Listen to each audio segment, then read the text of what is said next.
દુનિયામાં મોટામાં મોટું પાપ કયું ભાઈ? ગરુડ પુરાણમાં લખેલું છે.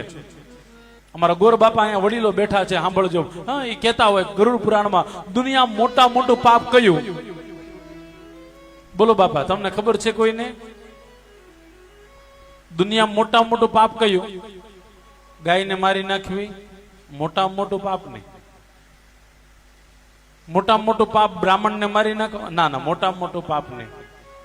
મોટામાં મોટું પાપ છે કોઈ નિર્દોષ માણસ હોય અને તમારા કારણે ખૂણામાં બેઠો બેઠો જેથી રોતો હશે ને, યાદ રાખજો, તે દિવસે ભગવાન તમને કોઈ દી માફ નહીં કરે.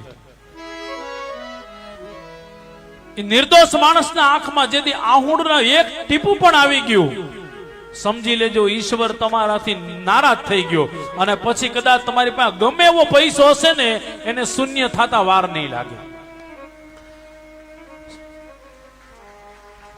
ગરુડ પુરાણમાં લખેલું, સાહેબ માફ કરજો, નિર્દોષ માણસને કોઈ દી હેરાન ન કરવા. હું તો ઘણી વાર મારી કથામાં કહું છું સાહેબ, એ 3 જણાના નિશાસા કોઈ દી ન લેવા, એક ભક્તના નિશાસા કોઈ દી ન લેવા. બીજું, આપણા સમાજમાં કોઈ બેન દીકરી એવી હોય કે જેને ત્યાં દીકરો દીકરી નથી, એના નિશાસા કોઈ દી ન લેવા. અને ત્રીજા, કોઈ બેન દીકરી વિધવા થઈ ને, એના નિશાસા કોઈ દી ન લેવા. શાસ્ત્ર કહે છે પથ્થરને ફાડી નાખે, પથ્થરને ફાડી નાખે એવી તાકાત છે એના શ્રાપની અંદર. ઠીક છે, આજના જમાનામાં શ્રાપ લાગતા નથી, પણ યાદ રાખજો, એ સારા માણસના માથા ઉપર છે ને સતત સુદર્શન ચક્ર ભગવાનનું ચાલુ છે. સારો માણસ છે ને એને હંમેશા તમે એને ખાવાનું ના આપો તો કાંઈ નહીં, પણ મહેરબાની કરી નડો નહીં એને. સારા માણસને અમે સારો માણસ સાહેબ બહુ હવે સમાજમાં મળતા નથી, માફ કરજો સાહેબ. કેતા ક્યારેક ક્યારેક દુઃખ થાય છે. અત્યારે હવે સારા માણસો જલ્દી આમ તકલીફો ચારેક વાર આવી ગઈ છે. સુખી થવું હોય તો હંમેશા સારા માણસ જ્યાં પણ જોવા મળે ને એને પગે લાગી લ્યો. હું તો મારી કથામાં ઘણી વાર કહું છું, 2 માળા ઓછી કરજો, પણ સમાજમાં કોઈ એવો લાગે આ માણસ નિર્દોષ છે ને, એને તરત ને તરત પગે લાગજો.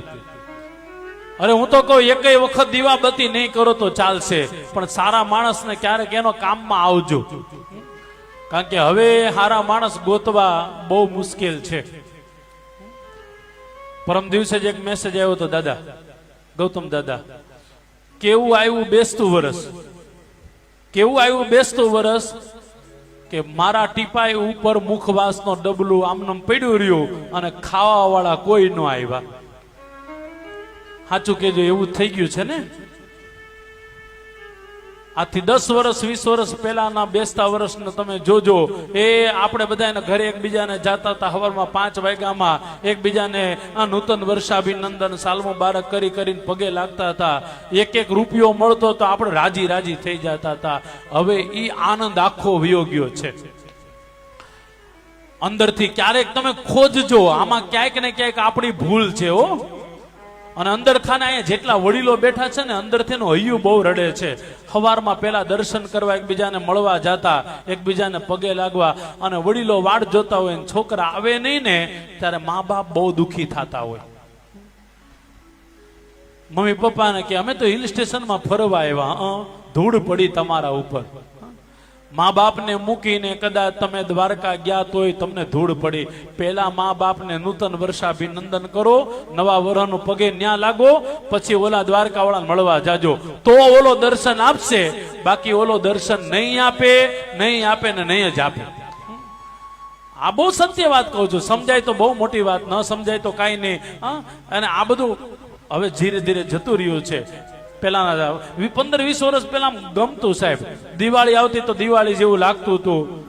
ઘરની અંદર સરસ મજાની મીઠાઈઓ બનતી હતી, એવા શક્કરપારા ને એવી ઓલી શું કહેવાય નાન ખટાઈ ને. હવે તો નાન ખટાઈ જોવાય નથી મળતી.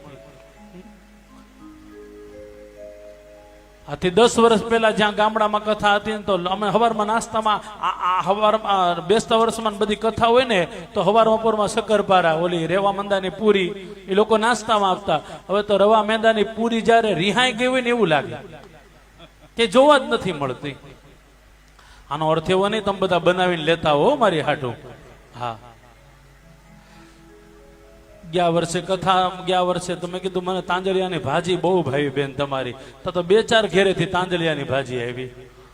પછી મેં કીધું આમાં તો હવે 1 વર્ષ સુધી ખાવ તો હાલે એમ છે.